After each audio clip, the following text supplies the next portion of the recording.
Hi hello. അപ്പോൾ ദേ പുതിയൊരാൾ വന്നിട്ട് സാമർത്ഥ്യം കണ്ട എൻ്റെ മുന്നോ അവരെ അടുപ്പിക്കുന്നില്ല കേട്ടാ. എന്തോ ഒരു സാമർത്ഥ്യമാണ്, വിശന്നിട്ടായിരിക്കും ചിലപ്പം. ഇന്നലെ വൈകുന്നേരം ഞങ്ങൾ മുഹമ്മയിൽ പോയപ്പോഴേക്കും അവിടെ നമ്മൾ കണ്ടായിരുന്നു കേട്ടോ. ഒരു കൊച്ചു ഒരു പെങ്കൊച്ചും ഒരു ആങ്കൊച്ചും കൂടെ ഇതിനെയും പിടിച്ചുകൊണ്ട് ആ റോഡേ കൂടി വെച്ചാൽ ഒരു ഇടവഴിയുണ്ട് കേട്ടോ, ആ റോഡിൽ കൂടി പോകണം. അപ്പം ഞാൻ പറഞ്ഞു ഒന്നെങ്കിൽ അവരെടുത്തുകൊണ്ട് പോകുന്നു, അല്ലെങ്കിൽ അവർ കളയാൻ കൊണ്ടുവന്നാന്ന് പറഞ്ഞു. പിള്ളേരുടെ കൊടുത്തു വിട്ടത്. അപ്പോഴേക്കും അത് നോക്കാനായിട്ട് ഇന്ന് ചെന്നപ്പോഴേക്കും അവിടെ ഈ ആൾ മാത്രം, ആരും കൊണ്ടുപോയില്ല കേട്ടോ, ആരും കൊണ്ടുപോയില്ല, വെള്ളം ഒന്നും കൊടുത്തിട്ടില്ല എന്നാണ്.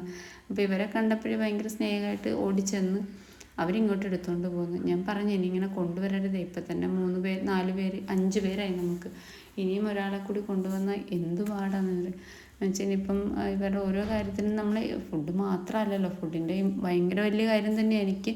അതിൻ്റെ കൂടെ മരുന്ന് വാങ്ങിക്കേണ്ടി വരും. അങ്ങനെ തന്നെയല്ല, നമുക്കല്ലാതെ പറ്റത്തില്ല, എല്ലാവരെയും കൂടി വളർത്താനായിട്ട് അറിയാമല്ലോ, സാഹചര്യം പറ്റത്തില്ല. അപ്പം ഞാൻ പറഞ്ഞു ഇനി കൊണ്ടുവരരുതേ, നമുക്ക് അത്രയും ഇതായിട്ടുള്ള സീരിയസ് ആയിട്ടുള്ളവരെ മാത്രം എടുത്തുകൊണ്ട് വന്നാൽ മതി. തീരെ കുഞ്ഞുങ്ങളാണെങ്കിലും അല്ലെങ്കിൽ വയ്യാത്തതാണെങ്കിലും മാത്രമേ കൊണ്ടുവരാവുള്ളൂ.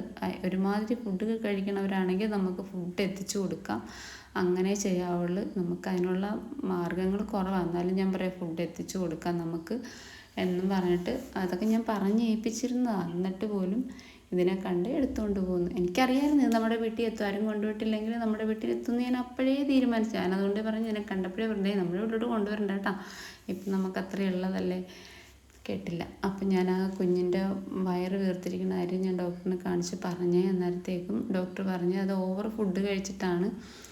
എപ്പോഴും ചോദിക്കും, ആവശ്യപ്പെടുമ്പോൾ നമ്മൾ കൊടുക്കത്തില്ലായിരുന്നു, അങ്ങനെ കൊടുത്തുകൊണ്ടാണ്. ഇനി കുറച്ച് പതുക്കെ അത് മാറ്റിയെടുക്കാൻ പറ്റത്തുള്ളൂ, കുഴപ്പമില്ല, പേടിക്കൊന്നും വേണ്ട, വേറെയുടെ അല്ല, വേറെ മരുന്ന് കൊടുത്തത് കൊണ്ട് ഇപ്പോൾ കൊടുക്കേണ്ടതെന്നും പറഞ്ഞു. പിന്നെ ഇവൻ്റെ രോമം കിളുക്കാത്ത കാര്യം പറഞ്ഞ് അതും താമസം പിടിക്കും, കിളുത്ത് വന്നോളൂ എന്നും പറഞ്ഞിട്ടുണ്ട്.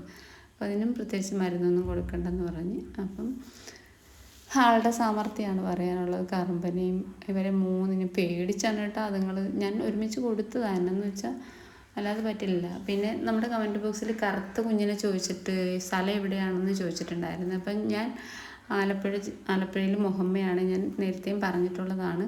ആ കമൻറ്റ് ഞാൻ കുറേ തപ്പിയിട്ട്, കുറേ വീഡിയോ പുറകിലോട്ട് പോയി തപ്പിയിട്ടും ഏതാണ് കമൻറ്റ് കണ്ടില്ല കേട്ടോ. അപ്പം കൊല്ലത്തു നിന്നാണ് ചോദിച്ചേക്കണത്. കൊണ്ടുപോകാൻ താല്പര്യം ഉണ്ടെങ്കിൽ ഒന്നും കൂടെ മെസ്സേജ് അയക്കുക. അപ്പം ഞാൻ നമ്പർ തരാം. നമുക്ക് കൊണ്ടുവന്ന് തരൽ ബുദ്ധിമുട്ടാണ്, വണ്ടിയൊന്നുമില്ല, അത്രയ്ക്കും പറ്റത്തില്ല. ആലപ്പുഴ വരെ എങ്കിലും കൊണ്ടുവരാം വേണമെങ്കിൽ. അപ്പം വേറെ ആർക്കെങ്കിലുമൊക്കെ കുഞ്ഞുങ്ങളെ വേണമെങ്കിൽ പറയണം, എനിക്ക് എല്ലാവരെയും കൂടി നോക്കാൻ പറ്റാത്തത് കൊണ്ടാണ്. അപ്പം ശരി, പിന്നെ കാണാം.